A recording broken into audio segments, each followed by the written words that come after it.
a hablar con un experto, Víctor Hugo Michel, director editorial del Financiero, por supuesto en temas de militares, en temas de seguridad. Víctor Hugo, ¿qué tal? Muy buenas noches. Javier, ¿cómo estás?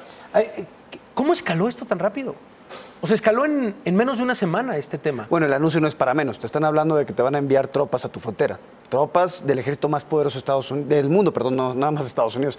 Un punto importante, lo que está diciendo la Cancillería me parece que no está bien. Estas tropas van a estar armadas. Y estas tropas van a estar en labores de control migratorio y antinarcóticos. Entonces, ¿le mintió el secretario? Probablemente le trataron de bajar, como tú dices, 2 rayitas a la crisis, pero la realidad está en que lo que quiere Donald Trump es ver a estas tropas desfilando en algún punto de la frontera. Se tiene que ver esta imagen de los militares en la frontera. Me explico, o sea, no es la primera vez que pasa esto. Ya ha pasado, ya lo han hecho otros presidentes. Lo hizo Barack Obama, lo hizo George W. Bush. Han tenido operaciones de esta naturaleza y hasta lo hizo William Clinton. Es decir, el Pentágono ha utilizado la frontera con México como un laboratorio durante muchos años para estar enviando tropas y para estar probando tecnología de punta. En la frontera, por ejemplo, se han experimentado con el uso de estos drones, los Predator, que después fueron utilizados en las guerras en el Medio Oriente o en Afganistán. Ok, donde los probaron por primera vez fue en la frontera. En la frontera. Okay. Y en la frontera, por ejemplo, también hemos tenido incidentes de militares estadounidenses patrullando. ¿Qué es lo que hacen ellos? No pueden textualmente llegar el soldado o el guardia nacional, no puede llegar y agarrar al migrante. Pero lo que sí puede hacer es decirle al patrullero fronterizo, ahí está este migrante. ¿Qué es lo que hacen? Despliegan distintos centros de comando. A mí me tocó estar en algunos de estos, en donde tienen, por ejemplo, cámaras infrarrojas, cámaras de detección de movimiento, y entonces tienes estos centros de comando a la mitad del desierto, comandados, dirigidos por soldados especializados en distintas tareas de inteligencia, por ejemplo, y lo que hacen ellos es estar jugando una especie de juego del gato y el ratón tecnológico en la frontera, y le van avisando a los patrulleros. En este sector se están moviendo tantos migrantes, por aquí están entrando tantos narcotraficantes, por acá está pasando tal cosa. Y entonces, ¿qué pasa? La patrulla fronteriza añade a su fuerza todo este arsenal que tienen los militares. Ahora bien, hay un dato importante. 3 de las bases militares más importantes, más poderosas de Estados Unidos están cerca de la frontera con México. Me refiero a Fort Bliss en Texas, Fort Huachuca en Arizona y la base naval de Coronado en San Diego. Ahora vamos a ver algunas de las imágenes, vamos a ver algunos gráficos que nos van a mostrar precisamente a qué me refiero. Ahí tenemos Fort Bliss. Está a menos de 10 kilómetros de la frontera con México y esta es la base militar más grande, no solo de Estados Unidos, sino del mundo. Es una base del tamaño prácticamente de Colorado, del estado de Colorado. Ahí se encuentran distintas unidades de particular importancia. Está la división blindada, la división de artillería, el comando de defensa aérea y misilística, la brigada de defensa aérea y la brigada de artillería de campo. Estas bases ya en el pasado jugaron un papel muy importante cuando se desplegó la Guardia Nacional en la frontera. ¿Por qué? Porque de ahí partían los soldados. Esta es una, vamos a la siguiente, y esta es muy importante y esta va a ser crítica.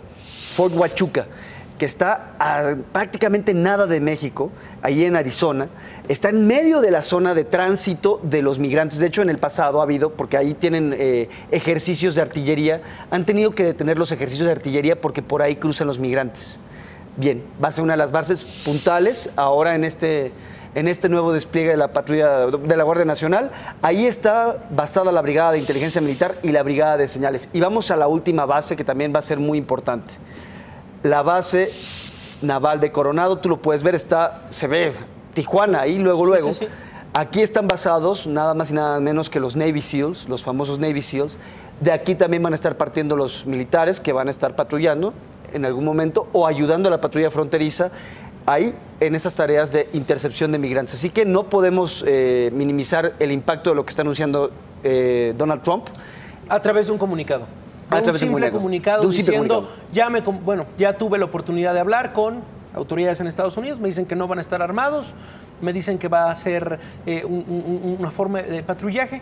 La pregunta sería, a ver, Víctor, ¿este es el golpe en la mesa más importante de Donald Trump en cuanto a la seguridad en la frontera, por lo menos en lo que lleva su gobierno? Muy probablemente sí. ¿Por qué? Porque todavía no tenemos el muro, no tenemos incrementos en el número de efectivos de la patrulla fronteriza, es decir, no han contratado a nuevos patrulleros. Pero estos soldados, que pueden ser, si en el caso de Barack Obama fueron 1,500, en el caso de George W. Bush fueron 6,000, pero en un principio iban a ser 10,000.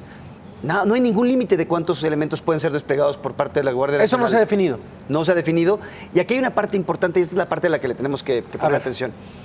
Van a operar a través de un mecanismo contemplado en la ley estadounidense que permite que los gobernadores son los que técnicamente convocan la presencia de la Guardia Nacional. Okay. Pero están financiados por el gobierno federal. Y el que fija los límites de la operación de estos guardias es el secretario de Defensa. Él es el que dice que si pueden participar o no en labores de seguridad pública.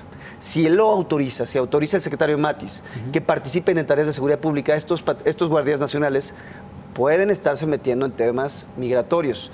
Voy a un punto, porque hay gente que dirá, es que eso nunca ha pasado. No es cierto. En 1997, en el gobierno de William Clinton, y vamos a ver ahorita la imagen de Ezequiel Hernández, se creó una unidad conocida como Fuerza de Tarea 6, integrada por Marines, y mataron a este jovencito, era un pastor, estaba con sus chivas, algunas chivas en la frontera, y le dispararon los infantes de Marina, matándolo porque pensaron que era un narcotraficante. Y eso era labores de seguridad pública. Eso fue lo que hizo que le bajaron un poquito al perfil de las operaciones militares en la frontera. Pero ya han pasado 20 años de eso.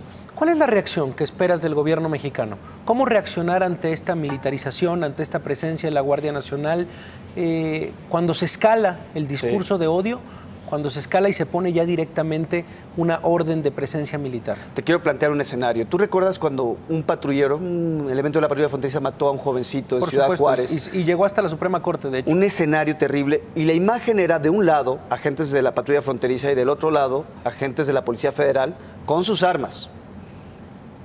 ¿Qué va a pasar si tenemos elementos de la Guardia Nacional de Estados Unidos armados en la frontera del lado estadounidense?